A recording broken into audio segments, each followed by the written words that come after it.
क्या अल्ट्रासाउंड आपके बच्चे के लिए खतरनाक है? क्या अल्ट्रासाउंड की शुआएं आपके बच्चे के ज़हनी नशोनुमा पे असरअंदाज होती हैं? क्या अल्ट्रासाउंड की शुआएं आपके बच्चे की ग्रोथ पे अफेक्ट करती हैं? आज हम इन सारी मिथ्स को डिकोड करेंगे। मैं हूं डॉक्टर सादिया मुमताज और आप देख रहे हैं गाइनी टॉक्स। अल्ट्रासाउंड बेसिकली क्या चीज़ है कि ये एक ऐसी डिवाइस है, ये एक ऐसी मिराकुलस इन्वेंशन है जिसमें हमें वो चीज़ें पता चलती हैं जो कि एक नेकेड आई के थ्रू या एक क्लिनिकल एग्जामिनेशन के थ्रू हम उस चीज़ तक नहीं पहुंच सकते। अल्ट्रासाउंड बेसिकली एक कॉन्सेप्ट है कि शायद ये शुआएं हैं। ये शुआएं नहीं होती बल्कि ये वेव्स यानी कि लहरें होती हैं। इनको हम अल्ट्रासोनिक वेव्स कहते हैं, जिसके थ्रू हमें एक इमेज नज़र आता है जो कि आपने खुद भी कभी जब अपना अल्ट्रासाउंड कराया है तो आपने देखा होगा कि आपको ब्लैक एंड वाइट एक इमेज मिलता है। उसकी तस्वीर भी मैंने नीचे लगाई है, अगर आप उसको इस तरह से देखें कि ये एक ब्लैक एंड वाइट इमेज है जिसमें हमें एक पिक्चर फोटोग्राफ नहीं आ रही बल्कि एक इमेज आ रहा है, जिसके थ्रू हम अपनी स्टडीज का अपने नॉलेज को उस पर अप्लाई करके उसकी एक्सप्लेनेशन लेते हैं। अब अल्ट्रासाउंड आपको प्रेगनेंसी में कितना ज़रूरी है और कब कब कराना चाहिए, हम आगे इसको डिटेल से डिस्कस करते हैं। सबसे पहले तो हम हमें अल्ट्रासाउंड, पहला अल्ट्रासाउंड जो है वो कब कराना चाहिए कि एज सुन एज कि आपको पता चला कि आप प्रेग्नेंट हैं, please don't go for ultrasound अगर आपको कोई प्रॉब्लम नहीं है। सबसे पहले तो यही है कि आप अपनी डॉक्टर से इस चीज़ को डिस्कस करेंगे कि आपका प्रेगनेंसी टेस्ट पॉजिटिव है या आप फील कर रही हैं कि आप प्रेग्नेंट हैं, तो आप अपने डॉक्टर के पास जाएंगी। Your doctor is the best person to tell you कि आपको अपना पहला अल्ट्रासाउंड कब कराना है। और वो अल्ट्रासाउंड कराते हैं हम 6 से 8 हफ्ते के दौरान। उसमें हमें क्या चीज़ें पता चलती हैं? फर्स्ट ऑफ ऑल, एक तो हमें बच्चे की हार्ट बीट पता चलती है जो कि 5 हफ्ते के बाद आती है। लेकिन अगर आपको ये पता चल गया कि आप प्रेग्नेंट हैं, आपको एक तो बहुत सिवियर पेन हो रही है लोअर एब्डोमेन, आप फील कर रही हैं कि आपका एब्डोमेन बढ़ रहा है, उसमें आपको कोई कलेक्शन फील हो रही है, आपको स्पॉटिंग शुरू हो रही है, या आप बेहोश हो गई हैं, फेंटिंग एपिसोड्स हो रहे हैं, आपका बीपी बहुत ज़्यादा डाउन चला गया है, तो फिर हम उस टाइम से 6 से 8 हफ्ते से पहले भी ये अल्ट्रासाउंड करा सकते हैं, because there is a suspicion of ectopic pregnancy. Ectopic pregnancy होती है कि अगर आपकी प्रेगनेंसी, आपका हमल जो है वो ट्यूब के अंदर है, तो ये एक लाइफ थ्रेटनिंग कंडीशन है। इसके लिए हमें 8 हफ्ते 6 हफ्ते इंतजार करने की ज़रूरत नहीं है। अगर तो ये सिम्टम्स 6-8 हफ्ते से पहले आ गए हैं तो हम ये अल्ट्रासाउंड उससे पहले भी करा सकते हैं। लेकिन अगर आपकी प्रेगनेंसी नॉर्मल चल रही है, ऐसा कोई सिम्टम नहीं है, तो बिटवीन 6 टू 8 वीक्स आपका पहला अल्ट्रासाउंड होगा, जिसमें एक तो हम हार्ट बीट देखते हैं, दूसरा लोकलाइजेशन ऑफ प्रेगनेंसी कि प्रेगनेंसी अपनी सही जगह पे यूट्रस के अंदर पाई जाती है, और दूसरा कि वो एंकर हो चुकी है। नेक्स्ट अल्ट्रासाउंड, अगर आपकी एज 35 साल से ज़्यादा है तो हम करते हैं नक्कल ट्रांसल्यूसेंसी देखी जाती है। उसमें बच्चे की गर्दन की मोटाई देखी जाती है जो 11 से 13 हफ्ते के दरमियान देखी जाती है। आपने नाम सुना होगा डाउन सिंड्रोम। डाउन सिंड्रोम के चांसेस 35 ईयर्स के बाद ज़्यादा होना शुरू हो जाते हैं, या फिर ये कि अगर आपकी फैमिली में डाउन सिंड्रोम का कोई बेबी है या आपका अपना कोई बेबी पहले डाउन रह चुका है, तो फिर हम 11 टू 13 वीक्स में, चाहे आपकी एज 35 ईयर्स नहीं भी है, तो हम ये टेस्ट ज़रूर करा के देख लेते हैं। और उसकी एक सर्टेन वैल्यू है, अगर उससे आपकी वैल्यू कम आती है तो फिर we take it as a normal pregnancy, तो वो डाउन सिंड्रोम का जो एक शक है उसको हम दूर कर देते हैं।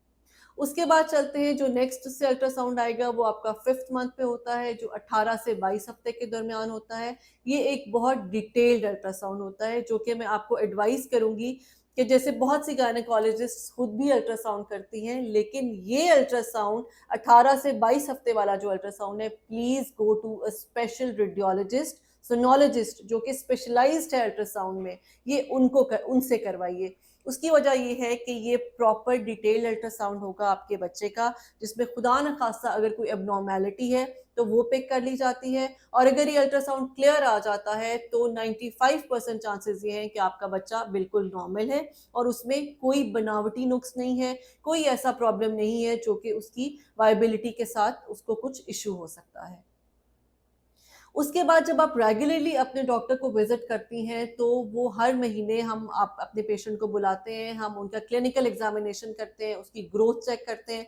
तो अगर तो सब ग्रोथ वगैरह ठीक चल रही हो तो नेक्स्ट एक अल्ट्रासाउंड 28 हफ्ते पे कराया जाता है, ये देखने के लिए कि बच्चे की ग्रोथ पे कोई प्रॉब्लम तो नहीं है। या उसका एक डॉपलर अल्ट्रासाउंड कराया जाता है, ये देखने के लिए कि बच्चे को ऑक्सीजन की सप्लाई ठीक तरह से जा रही है, या कोई अगर ड्यूरिंग एग्जामिनेशन भी अगर हमें लगता है कि शायद कोई ग्रोथ में प्रॉब्लम है, तो एक हम अल्ट्रासाउंड 28 हफ्ते पे कराते हैं। और अगर उसमें कोई प्रॉब्लम हो तो 2 वीक्स के बाद उसका ग्रोथ स्कैन करा लिया जाता है।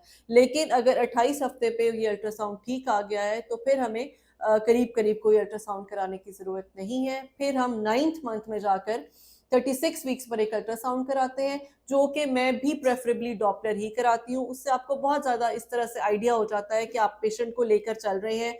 तो पेशेंट अगर बेबी का सब कुछ ठीक चल रहा है तो हम ऑब्वियसली उसको नॉर्मल की तरफ लेकर जाएँगे। लेकिन अगर कोई प्रॉब्लम है, जैसे बच्चे का पानी कम है, उसकी ऑक्सीजन सप्लाई जो है वो हैम्पर हो रही है, बच्चा उल्टा है, या कोई और ऐसी प्रॉब्लम, आंवल नीचे है, तो इन प्रॉब्लम्स को हम इस टाइम पे ज़रूर एड्रेस करते हैं।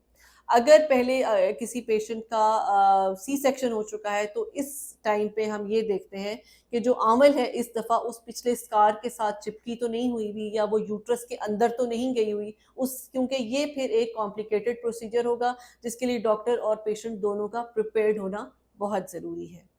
अब आते हैं इस सवाल की जानिब कि अल्ट्रासाउंड का बच्चे पे क्या असर है या बच्चे को क्या नुकसान है। तो जैसे कि मैंने पहले बताया कि एक तो ये शुआएँ नहीं है, ये एक बहुत मिसकंसेप्शन जो है वो क्रिएट होती है एक्स-रे और अल्ट्रासाउंड की। There is a huge difference between X-rays and ultrasound.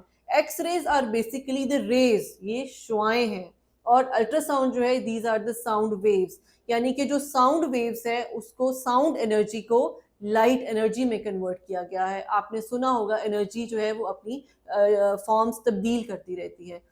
तो अल्ट्रासाउंड, जैसे बहुत से गायनेकोलॉजिस्ट को ये होता है कि हर विजिट पे वो अपने पेशेंट का अल्ट्रासाउंड करती हैं, तो लेट मी टेल यू, इसमें कोई हर्ज नहीं है। मैं उसको इकोनॉमिकल पॉइंट ऑफ व्यू से या किसी और तरह से मनी वाइज इस चीज़ को मैं एडवोकेट नहीं कर रही, लेकिन मैं आपको एक सेहत के पॉइंट ऑफ व्यू से बता रही हूँ कि उसका बच्चे की उस पर कोई इफेक्ट नहीं है। अगर वो हर दफ़ा देखती हैं तो डेफिनेटली वो गायनेकोलॉजिस्ट खुद भी रीअश्योर हो जाती हैं और पेशेंट खुद भी रीअश्योर हो जाती है कि अच्छा हाँ, मेरा सब कुछ ठीक चल रहा है, हार्ट बीट ठीक है, ग्रोथ ठीक है।